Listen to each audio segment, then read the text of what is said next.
mystère de la vérité restauratrice mi-vresse avec Dr Gaoudé. Tu connaîtras la vérité et la vérité t'affranchira.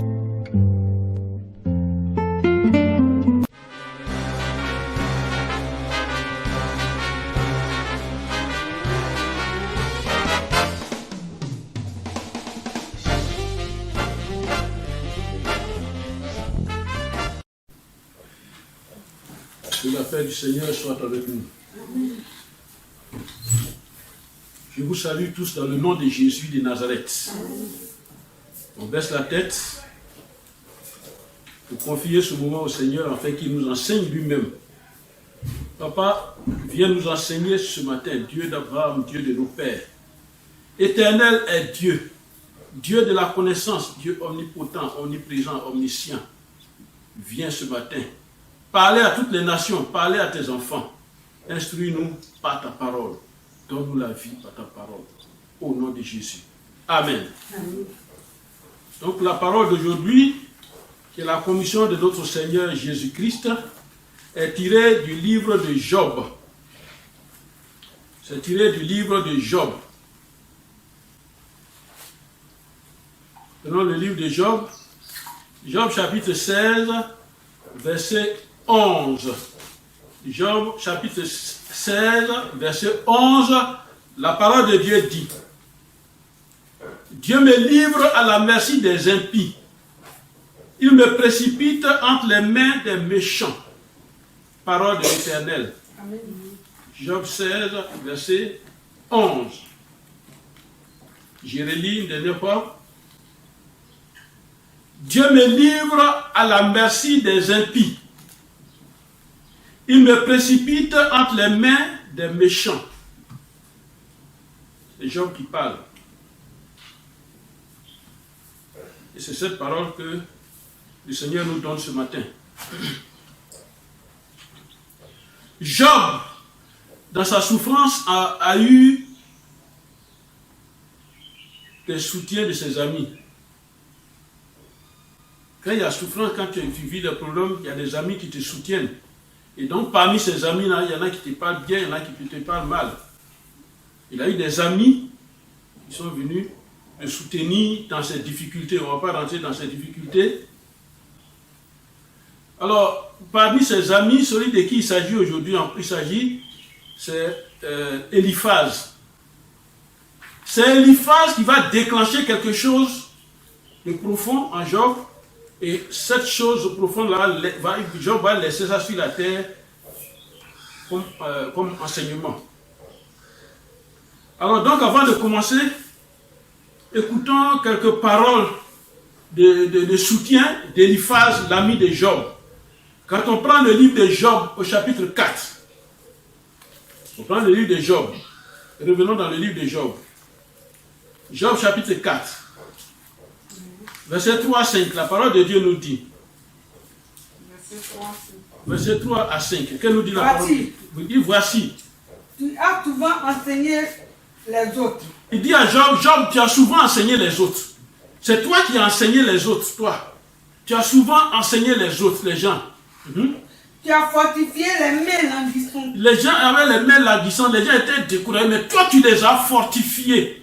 Alors c'est toi aujourd'hui qui te trouves dans cette situation, toi qui les as fortifiés. Et continue, il dit quoi? Tes paroles ont relevé ceux qui chancelaient. Tes paroles, tu as de très belles paroles. Quand tu dis que quelqu'un a des problèmes, jusqu'à il chancelle, il veut tomber, ta parole seulement suffisait pour que cette personne se relève. Tu as affermi les genoux. Tu as affermi les genoux qui priaient. Qui priaient, c'est-à-dire vraiment au point de tomber, mais tu as affermi ces genoux-là. Au verset 5. Et maintenant, qu'il s'agit de toi, tu faiblis. Tu faiblis. Il dit, toi tu as fait tout ça. Mais quand il s'agit de toi maintenant, tu faiblis, tu deviens faible. Maintenant que tu es atteint. Maintenant que tu es atteint, tu te troubles. Voilà ce qu'un ami vient dire. Job dans ce problème. Voilà ce que l'ami vient dire à Job. Alors Job répond à Eliphaz. Et nous avons comme pour verset une des réponses de Job. Parce qu'on va parcourir toutes les paroles que Eliphaz a prononcées. Eliphaz a parlé une fois du premier discours, deuxième fois, deuxième discours d'Eliphaz. Job a répondu. Et dans toutes les réponses de Job, il y a beaucoup de choses que Job a citées aussi, il a dit comme réponse. Alors, on revient au texte du jour, Job 16, verset 11. Si quelqu'un peut relire, Job 16, verset 11. Dieu me livre Job a dit, Dieu me livre à la merci des impies. Il me précipite Dieu me précipite entre les mains des méchants. Voilà ce que Job dit. De tous ces contextes qu'on a donnés, voilà la réponse de Job à Eliphaz, une des réponses. Job a dit que personne n'a fait ces choses dans sa vie si ce n'est Dieu. Amen. Amen. Amen.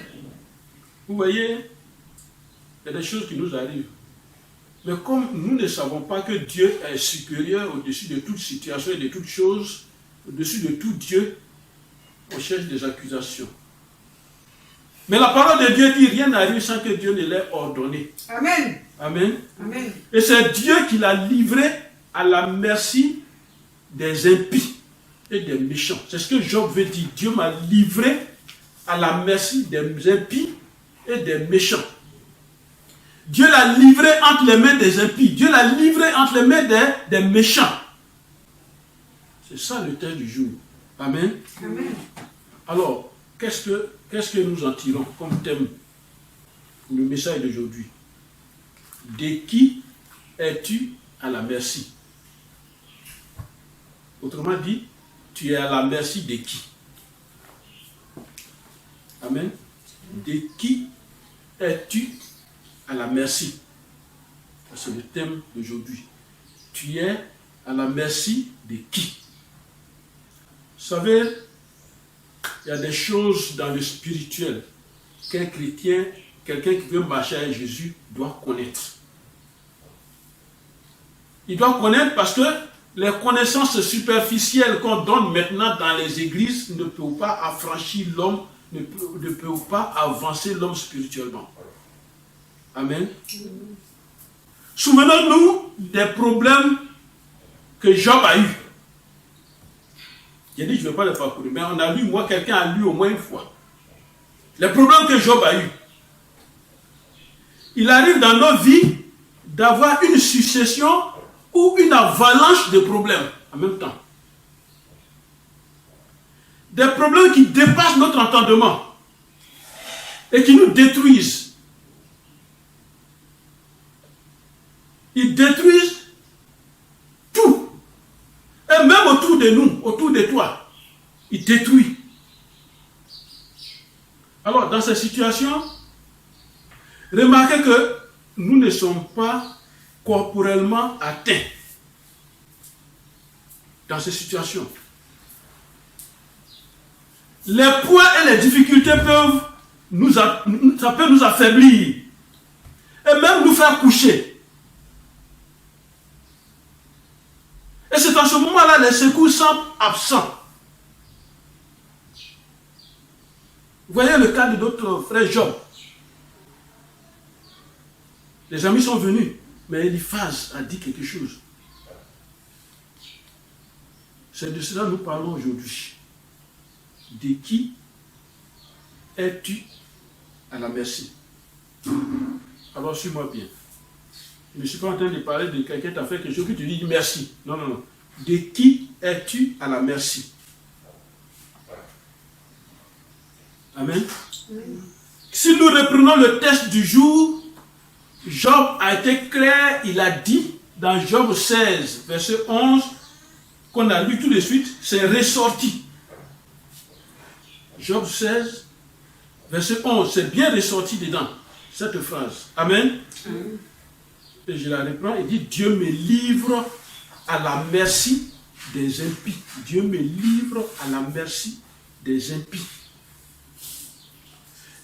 David a reconnu la même chose en disant quoi? Il a reconnu David dans une de ses prières en disant quoi?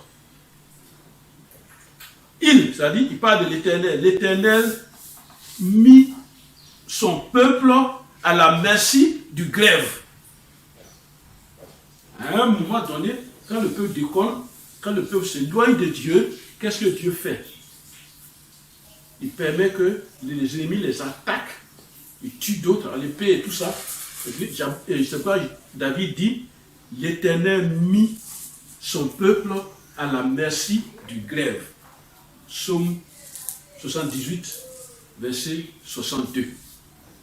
Amen.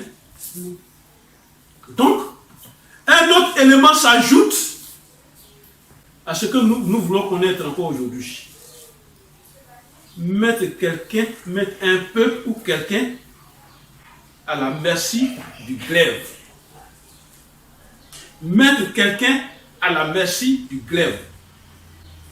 D'où ça peut venir? Qu'est-ce que ça veut dire? Vous savez, le glaive, c'est une épée tranchante et courte que les Romains utilisaient autrefois. C'est aussi un symbole de combat contre ce qui nuit à la société. Un symbole de combat. Et donc, si on ramène à notre temps, ça peut dire épée, machette, tout ça. Alors, donc, qu'est-ce qu'on constate? Donc, on peut livrer, on peut mettre quelqu'un à la merci. On peut livrer quelqu'un à la merci. On peut mettre quelqu'un à la merci d'une autre personne. Job était à la merci des Sabéens.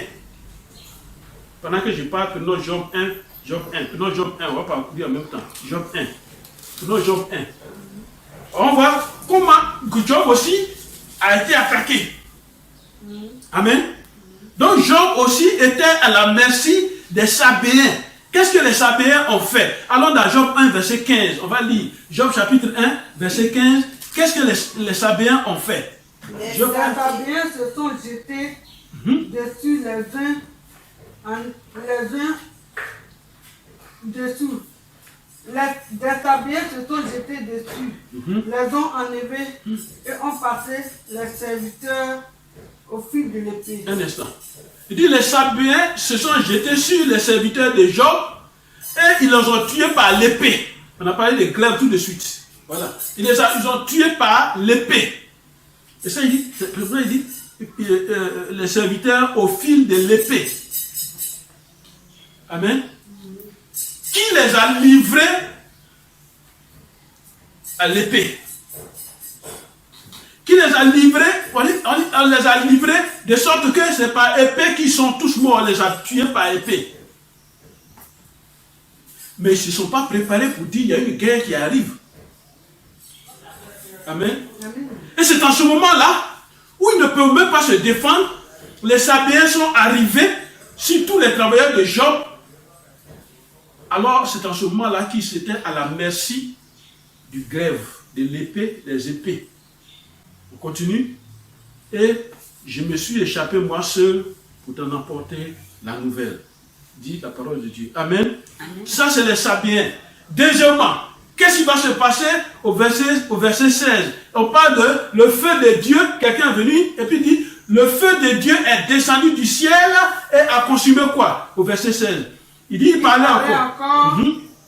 Là, un autre vint et dit, le feu de Dieu est tombé du ciel, a embrasé les brebis et les serviteurs.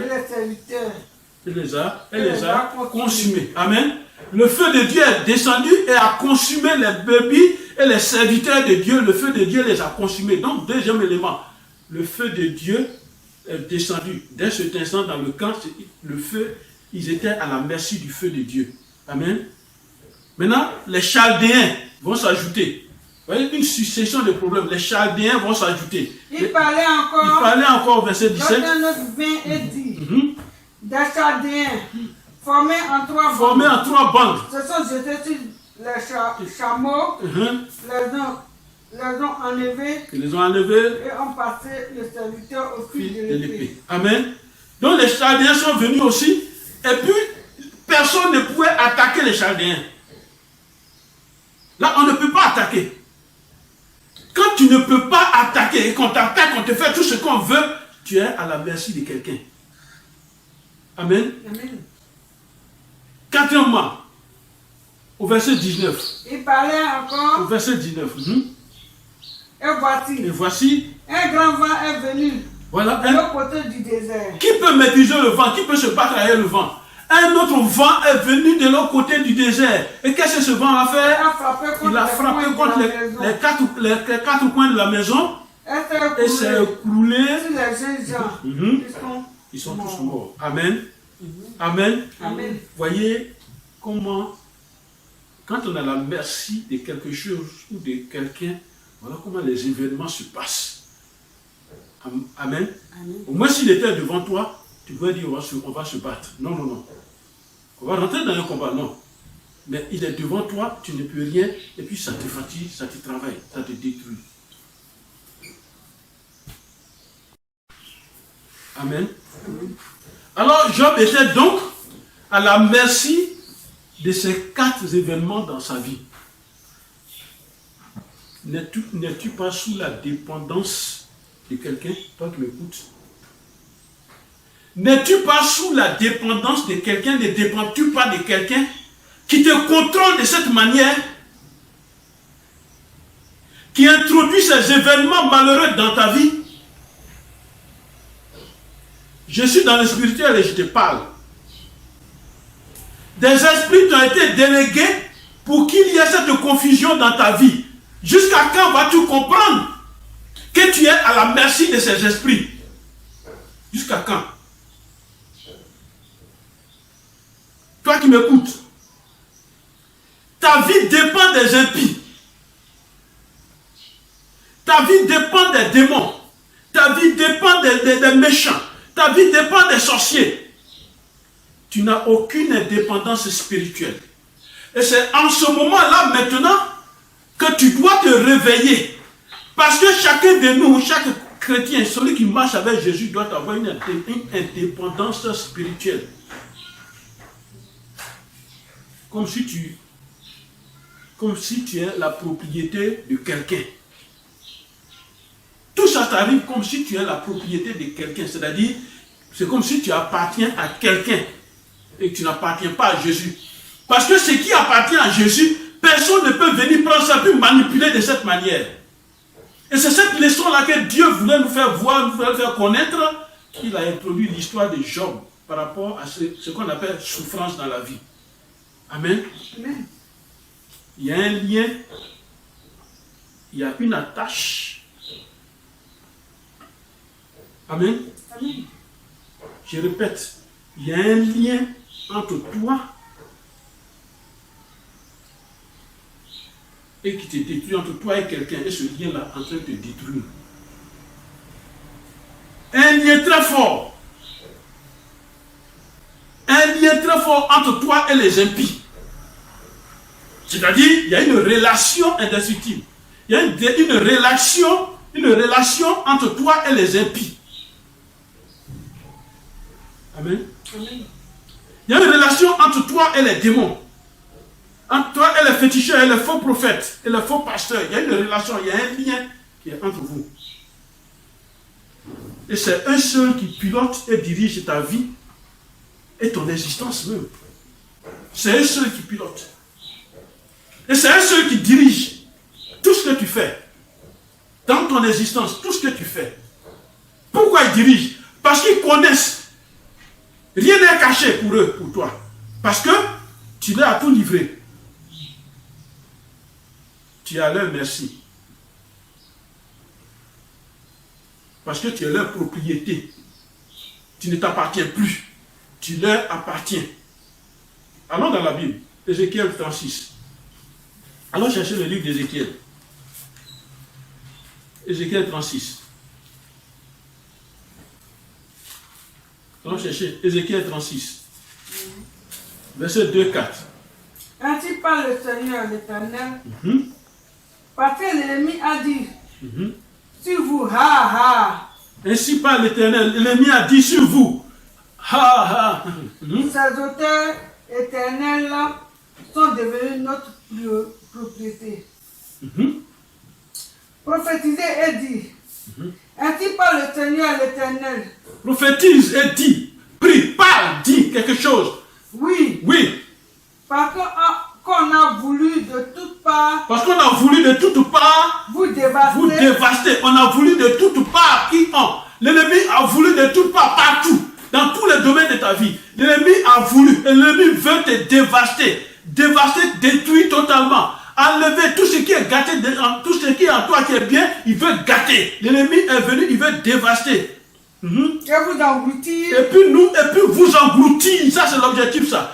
Dévaster et t'engloutir.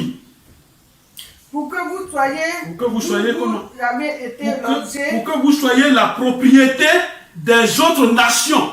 L'ennemi te fait ça. L'ennemi t'attaque. Il te détruit. Il t'engloutit. Il te rend petit. Il t'affaiblit. Pour que tu deviennes sa propriété. Pour que vous soyez la propriété des autres nations. On peut te donner des révélations alors que c'est lui qui a créé la situation même. Et c'est incontournable. C'est lui-même qui doit trouver la solution. Amen. Parce que vous avez été l'objet de quoi? Des discours et des propos des peuples. Tu as été l'objet, c'est-à-dire c'est toi seul, c'est de toi seulement, ces choses-là parlent. Amen. Amen. On peut être à la merci de quelqu'un de deux manières. Physiquement, c'est-à-dire de manière visible. Allons dans Genèse 16, verset 6. Genèse 16, verset 6. Genèse chapitre 16, verset 6. On va parler un peu de physiquement là. Tu as la merci de quelqu'un physiquement. Qu'est-ce qu'il y a dedans?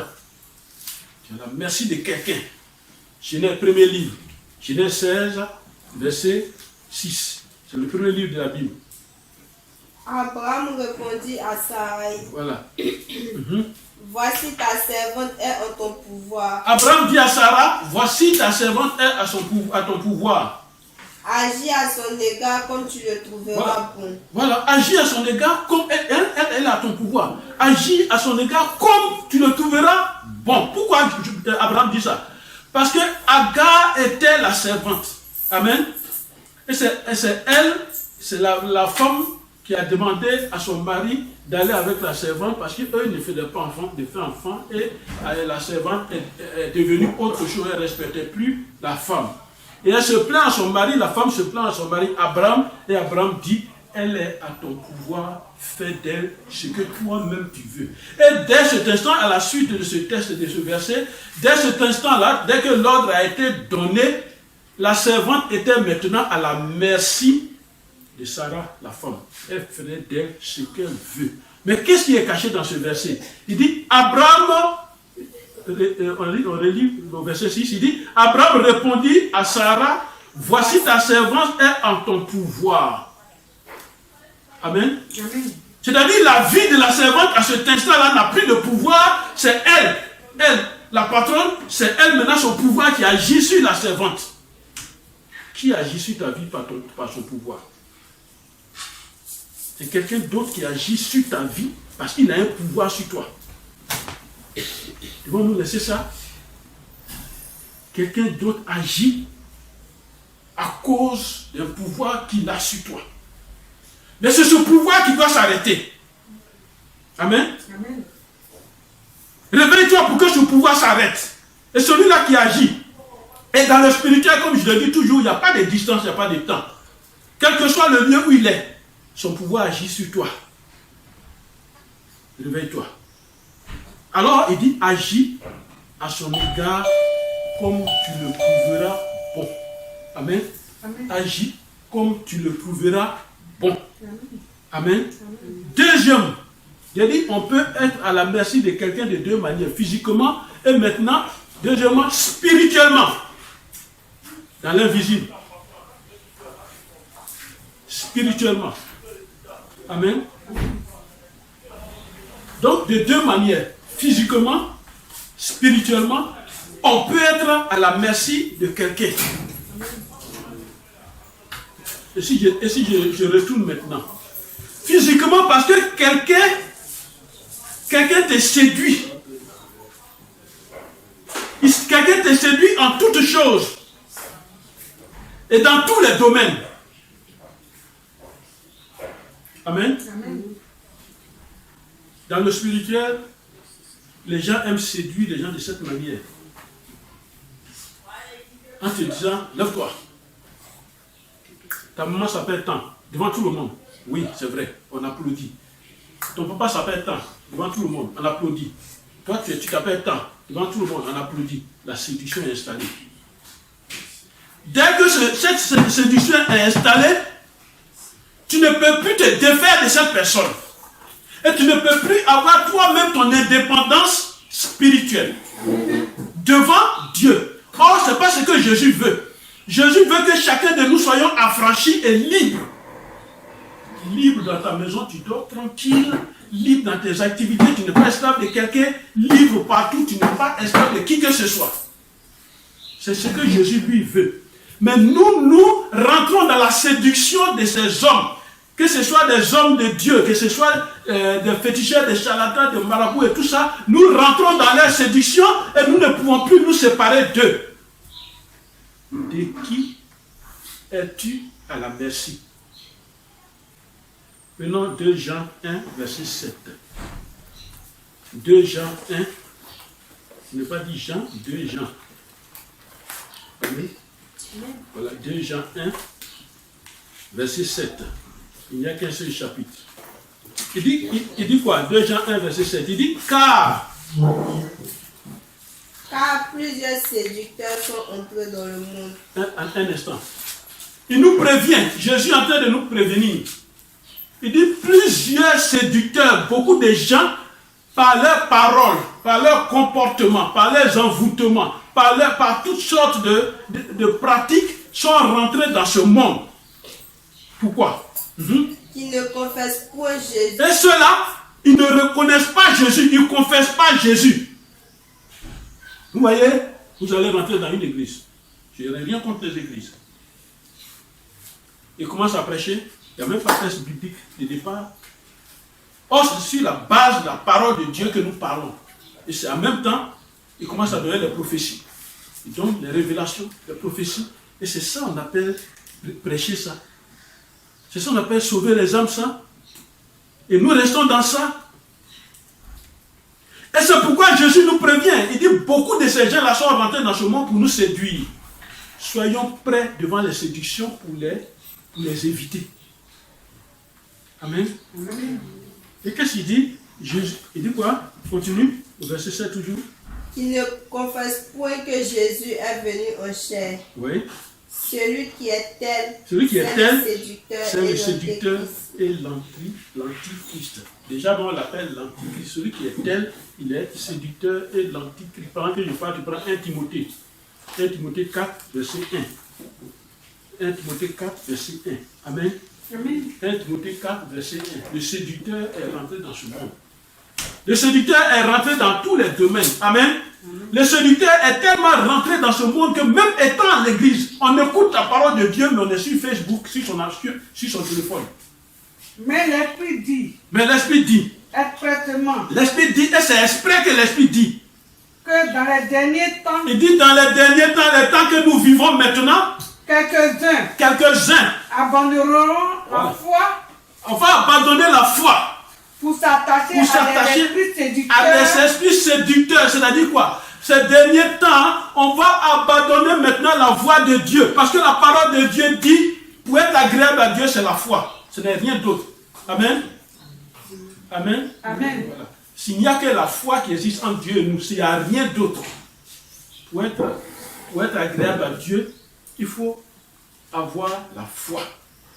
Alors, on va abandonner cette foi-là pour s'adonner aux esprits séducteurs. Et à des doctrines des démons, c'est-à-dire qu'ils vont créer des doctrines. Je suis dans mon église, on marche sur un seul pied. C'est ça qui est église. Et c'est ça, on obéit à ça. Je suis dans mon église, garçon, mon porte foulard. Voilà, c'est ça son mot, on obéit. Si tu n'as pas porté, Dieu va te frapper. Je suis dans mon église, on ne fait pas ça. On ne fait pas ça. On ne fait pas ceci, on ne fait pas cela. Est-ce que ça y est dans la Bible? Et c'est pourquoi il dit, car plusieurs séducteurs sont entrés dans le monde. Ils ne confessent pas, ils ne confessent point Jésus-Christ. Ils ne confessent point que Jésus-Christ est venu en chair. Celui qui est tel, c'est le séducteur de l'Antichrist. Amen. Amen. Amen. Amen. Amen. La Bible dit qu'il y a parmi nous beaucoup de discoureurs Amen. Amen. Beaucoup de discoureurs et de séducteurs. C'est Tite 1, verset 10. Beaucoup de discoureurs, c'est-à-dire beaucoup qui parlent. Ils parlent. On vient te décourager. Amen. Amen. On vient te dire ce qui va te détruire. Et puis tu acceptes. Si tu acceptes, c'est ta destruction qui commence. Et puis il va dire, c'est moi qui avais vu ça. Mais tu as vu ça, c'est un trophée que tu cherches pour toi, ou bien c'est la délivrance de quelqu'un. Amen. Quand Dieu dit, c'est que toi à qui il a dit, il a mis la solution en toi. Amen. Amen. Jésus nous donne un grand conseil en parlant de la séduction de la richesse aussi. Allons dans Matthieu 13, verset 22. Matthieu 13, verset 22. Matthieu 13, verset 22. Celui qui a reçu. Amen. Amen. Matthieu 13, verset 22. Il dit, Celui qui a reçu la sémence celui qui a reçu la parole de Dieu, parmi les épines, là où il y a des difficultés, pendant les difficultés, pendant les problèmes, pendant les situations difficiles, celui qui reçoit la parole de Dieu, c'est celui qui entend la celui parole, qui entend la parole. mais en qui les soucis du siècle. Alors quand tu es dans les difficultés et que tu entends la parole de Dieu, regardez, il y a quelque chose qu'il faut faire. Parce que c'est un combat qui se passe à nous-mêmes, à notre niveau, à nos pensées. Tu reçois la parole. Comme Job. Job, son ami Eliphaz est venu lui parler. Il dit, c'est toi qui enseignes les gens. C'est toi qui parles et puis les gens qui sont blessés, dont le cœur saigne, ces gens-là sont soignés. Mais aujourd'hui, c'est ton tour, c'est toi qui faiblis. Amen. Amen. Continue. C'est celui qui entend la parole, mais en qui les soucis du siècle et la séduction des richesses étouffent cette parole. Voilà. Qu'est-ce qui Et la étouffe? rendent infructueuse. Qu'est-ce qui étouffe la parole? Les églises, on dit la parole, là, c'est pas la parole seulement qui délivre, hein. C'est pas la parole seulement. Quand tu as fini la parole, on doit faire ça là. Non. Ça doit pas, la parole ne doit pas être étouffée. Même quand on va chez le féticheur va te donner un canari. Il va te dire, il faut aller à minuit au cimetière ou bien au carrefour. Mais quand tu vas maintenant, tu ne vas pas déposer pour partir. Tu dois prononcer une parole aussi. Amen. Amen. Donc dans la vie, c'est la parole. C'est la parole qui fait de toi l'homme fort. C'est la parole qui fait de toi quelqu'un qui domine toute situation. C'est la parole. Et c'est pourquoi Jésus dit, même s'il y a des épines, il faut croire que la parole est puissante pour ne pas l'étouffer. Amen. Et c'est en ce moment-là que la parole va produire. Amen. Amen. Rien n'est dit dans ce monde. Dieu n'a pas dit ça dans ce monde. Il n'a pas dit, quand on est avec lui, on ne va pas avoir problème. Non. Amen. Amen. Mais quand ça va arriver, comment tu vas gérer pour que ta vie continue toujours? C'est ce comment-là qui est là aujourd'hui. Amen. Amen. De qui es-tu à la merci? Tu es à la merci de qui? Qui te fatigue? De qui es-tu à la merci? Et sans cette personne, tout est gâté dans ta vie. De qui es-tu à la merci? Et cette personne-là gâte tout dans ta vie, mais c'est cette personne qui continue d'être ton ami. De qui? Amen. Amen. De qui es-tu à la merci? Tu es à la merci de qui? Amen. Amen. Ce sorcier a le contrôle total de ta vie. Et c'est ce contrôle-là que toi et moi, nous devons refuser. Amen. Amen. On doit refuser le contrôle total d'un sorcier ou bien de quelqu'un sur notre vie. Pourquoi? Quand je naissais, je naissais avec lui. Amen. Amen. Quand j'allais à l'école, je faisais des devoirs là, je faisais des devoirs avec lui. Mais pourquoi c'est lui qui doit me dicter ce que je dois faire, même s'il ne me dit pas comme ça de manière audible? Mais pourquoi dans le spirituel, c'est lui qui doit me dicter ce que je dois faire? alors il a le contrôle de ma vie comme télécommande. Pourquoi? Il faut dire, je refuse la télécommande de ma vie. Je refuse la télécommande de ma vie Au nom de Jésus. Amen. Amen. Pourquoi? Quand c'est comme ça, il fait de toi ce que lui veut. Alors toi-même, ton je veux là n'a plus d'importance. C'est ainsi que il peut te faire gaspiller ton argent. Il peut détruire ta maison. Parce que c'est ce que lui veut. Amen. Amen. Je vous l'ai dit un jour, j'ai un collègue, un ami qui était malade, hospitalisé, dans une grande clinique d'Abidjan. Tout le monde passe là-bas. Et puis ils reviennent. Il y en a quand ils vont, ils le trouvent. Tu es malade, hein, ça? Il est grave, hein? Et puis il retourne. Dès que le jour, moi je suis parti tout seul. Je l'ai trouvé, il dit, hé mon ami, qu'est-ce qu'il y a? Tu es venu te reposer? Bon, tu vas sortir, on a trop de choses à faire. Tu vas sortir. J'arrive à la maison 2 jours, on dit, il est parti à la maison. Pourquoi accepter que quelqu'un prenne le contrôle de ma vie? Pourquoi accepter la dictée de quelqu'un sur ma vie? J'ai une vidéo sur la dictée.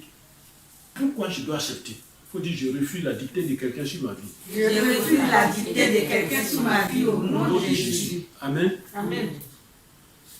Tu es à sa merci. Quand tu acceptes ça, tu es à sa merci.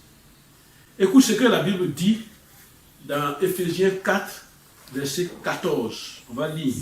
Éphésiens 4. Éphésiens 4. Je lis d'Éphésiens. Éphésiens chapitre 4, verset 14. On va lire la parole de Dieu. Éphésiens 4. Éphésiens 4.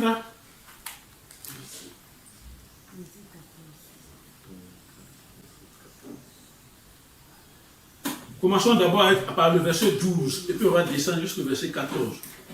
Éphésiens 4, verset 12. La parole de Dieu dit, pour le perfectionnement, amen, Amen. pour le perfectionnement des saints en vue de l'œuvre du ministère et de l'édification du corps de Christ.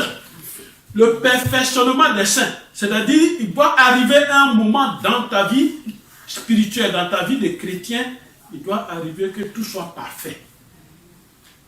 Un homme ne peut pas être totalement parfait, mais c'est pour le perfectionnement que nous sommes là. Pourquoi? C'est pour que le ministère que Jésus-Christ nous a laissé, les œuvres que Jésus-Christ nous a laissées, c'est pour pouvoir construire tout ça en Jésus-Christ, une bonne œuvre. Amen. Amen. Et au verset 13, il dit, jusqu'à ce que nous soyons tous parvenus à l'unité de la foi. L'unité de la foi. Que la foi soit la même. L'unité, une foi unique. Et de la connaissance. Ouais, unité de la foi. Nous sommes parvenus à la foi et à la connaissance. C'est de ce que nous avons besoin. Du Fils de Dieu et de l'homme et de l'état de l'homme fait à la mesure de la stature parfaite de Christ. C'est la mesure parfaite de Jésus-Christ. Lisons le verset 14 maintenant. Prenez le verset 14. Verset 4, verset 14. La parole de Dieu dit. Afin que nous ne soyons plus des enfants. Voilà. Il dit tout ça pour que nous ne soyons plus des enfants. Flottant et emportés à tout vent de doctrine. Voilà, que nous ne soyons plus des enfants. Quand tu vas à l'église, on dit flottant, comme on flotte, et emporté par tout vent de doctrine. C'est-à-dire, le vent souffle là, ça s'en va là-bas. Il s'en va là-bas encore. Non. Tout vent de doctrine, c'est-à-dire que toi-même, tu n'as aucune maîtrise de ta personne.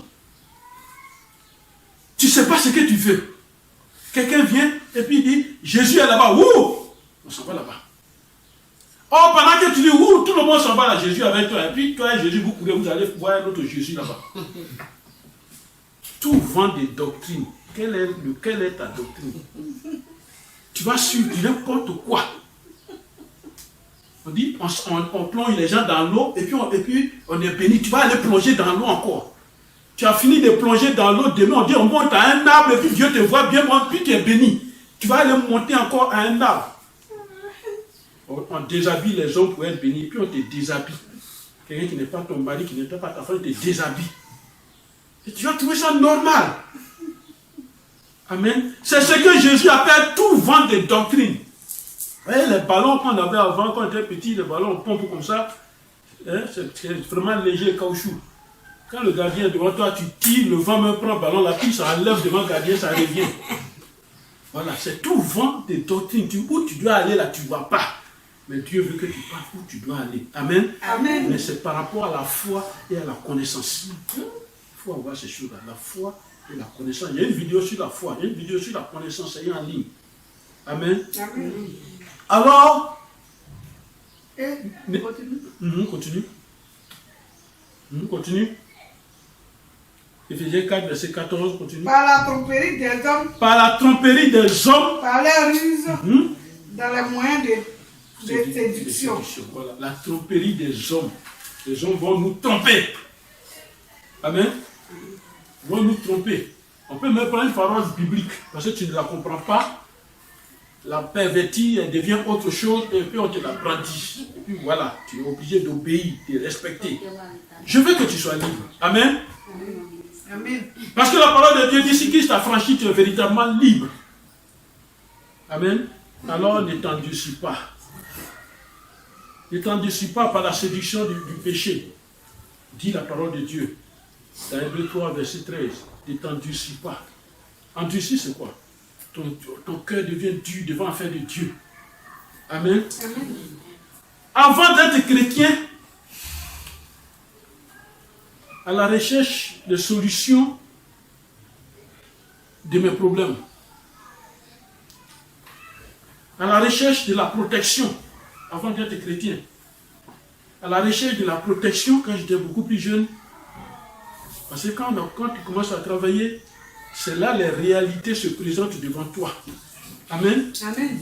C'est là les réalités se présentent, parce que là tu deviens une personnalité importante. Et c'est en ce moment-là, même les propres grands frères peuvent te combattre.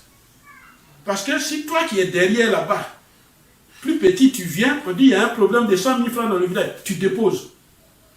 Les problèmes commencent. Il y a un problème de 200 000 dans la famille, tu déposes. Les problèmes vont commencer. Pourquoi? C'est comme ça le monde est fait. Amen. Amen. Amen. Amen. Alors, à la recherche de ma protection, j'allais voir le féticheur. Mais regarde, j'ai remarqué quelque chose. Parce que je suis de formation technique. Et quand on est de formation technique, on est beaucoup curieux. Amen. Amen. Regardez ce qui va se passer. Ça, c'est mon témoignage. J'étais à la merci d'un féticheur. Amen. Amen. J'étais à la merci financièrement d'un féticheur. Parce que tout le temps, il va dire, il y a tel argent, on a besoin pour faire ça. Je vais envoyer l'argent. J'étais à la merci moralement. Parce qu'il va dire quelque chose qui va agir sur ma pensée. C'est cette chose-là qui me fatigue. Amen. J'étais à la merci de ce féticheur-là mentalement, physiquement. Parce qu'à chaque fois, il n'y a pas un mois où je ne dois pas aller le voir. Et quand je vais le voir, si je n'ai rien attrapé, c'est au moins une pentade. Ou bien une bouteille de gin. Alors tout le temps, il avait... Amen. Amen. Tout le temps, il avait des révélations dangereuses pour ma vie. On veut me tuer. On va me tuer. On m'a déjà programmé. Mais regardez où notre parent va venir et puis on va se séparer. Sans dire qu'on se sépare. Un jour, j'ai envoyé tous les éléments qu'il voulait. Et puis il dit, quand on a fini ça, il dit, on veut me tuer. On a mis un accident devant moi. Il dit, voilà. Amen. Amen. J'ai dit, mais il faut les tuer, affaire là-bas finie. C'est quelle affaire qui ne finit pas? Il dit, donc tu ne crois pas à moi? J'ai dit, non, papa, je crois à toi. Mais cette affaire n'a qu'à s'arrêter maintenant. À quel jour je vais finir d'acheter les moutons? Tout le temps, j'achète. Lui aussi, il est fâché. Moi aussi, je suis fâché. Et puis, il y a un silence. On est là assis. Les fétiches sont là, puis on est assis. Il dit, tu parles comme ça devant les fétiches. Je dis, papa, pardon. Depuis que je suis quitté là, je suis plus reparti. Je suis parti chez un autre. Suivez-moi très bien. C'est ça la foi et la connaissance. Amen. Amen. Arrivé chez un autre, il dit d'envoyer un bélier. Parce que on m'a déclaré mort. Et donc à travers ce bélier, on va me délivrer de la mort. C'est en ce moment que je suis arrivé à la maison. J'ai regardé mes appareils tout jeune là. Peut-être j'avais 25 ans par là. Ma maison, mon studio était équipé d'appareils, de musique et tout ça. J'ai regardé puis j'ai commencé à pleurer. Je vais laisser tout ça là à qui je vais partir. Je n'ai même pas d'enfant, je n'ai rien, je vais laisser tout ça là. Amen. Amen. C'est la séduction de ce monde, les mensonges de ce monde. Amen. Amen. J'ai envoyé le bélier. Puisqu'on dit ma vie est menacée, je vais mourir. Non, il faut trouver le bélier, j'ai acheté le bélier. Nous dans le taxi, on a envoyé devant moi. Il a enlevé les cheveux qui sont au milieu de sa tête. Et puis il a fait le travail spirituel. Je le regardais sur moi. Et puis il dit c'est fini. Voilà, le travail, il faut partir. C'est ça. Donc c'est un fétiche. Il faut partir, ça va te protéger. J'ai regardé mon mouton. Il dit mais le mouton, on ne va pas tuer. Il dit c'est fini, ton travail est fini. Il dit mais si tu m'avais dit, il y a 10 000 francs ou bien 20 000 francs, on vendait des moutons, on a un cheveu qui est ici là. Dis-toi, toi, ta mort ne t'intéresse pas. On dit tu vas mourir là, ça ne t'intéresse pas. Là aussi, on a fait par là. On s'est séparés comme ça. Amen. Amen. Amen. Amen.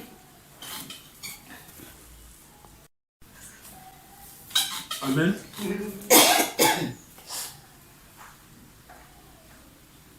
Donc, eux, ils ne voulaient même pas que je me sépare d'eux. Je ne devrais jamais me séparer d'eux. Et cela faisait de moi quelqu'un qui dépend d'eux et donc quelqu'un qui est à la merci de ces personnes-là. Pourquoi? Parce que si lui, son sac de riz manque, le coût du sac de riz, là, ça va devenir une révélation. Et c'est moi qui dois envoyer cet argent-là pour lui donner. Puis c'est lui-même qui doit aller acheter les choses au marché. Amen. Amen. Alors, toi qui m'écoutes, il y a un lien très fort entre toi et un sorcier. Et c'est ce lien-là qui fait que tu es à la merci de ce sorcier-là. Et à partir de ce que tu entends aujourd'hui, la parole de Dieu que tu entends, tu vas sortir de ce lien au nom de Jésus. Amen. Amen. Amen. C'est ce lien-là qui est ton problème. Et tu es donc à sa merci. Il faut dire je refuse. Je refuse. Au nom de Jésus. Au nom de Jésus. Tu es à la merci d'une religion très difficile à pratiquer. Tu m'écoutes? Tu es à la merci, je répète, tu es à la merci d'une religion très difficile à pratiquer. Alors que la religion devait être facile. Regardez le témoignage que j'ai fait par rapport à féticheur que je fréquente. Est-ce que ça, c'était pas un esclavage? Mais pourquoi venir en Christ, je dois devenir encore un esclave et à la merci de l'église? Et on doit faire de moi ce qu'on veut. Je vais à l'église, je suis content. En revenant, je suis fâché. C'est quelle église ça? On doit revenir de la maison de Dieu tout content comme si on marchait sur des nuages. Parce que ce qu'on a reçu là-bas est tellement fort. Et en revenant de l'église, tu dois même être tenté de dire où sont les sorciers là. Tu dois faire le combat avec eux. Parce que tu viens d'acquérir quelque chose. Amen. Amen. Amen. Une religion qui n'accorde pas une première place à la puissance de Jésus-Christ n'est pas une religion. Amen. Amen. Une religion avec une autre doctrine différente de celle de Jésus-Christ n'est pas une religion. Tu es à la merci de cette religion, de cette église-là. Amen. Et tu vas sortir de cette merci-là. Amen. Amen. C'est là la source de la souffrance. Alors qu'est-ce que nous devons faire? Nous devons briser tous les liens qui nous maintiennent à la merci de ces sorciers-là. Amen. Amen. On doit briser tous ces liens. Et là, nous allons être libérés au nom de Jésus. Amen. Amen.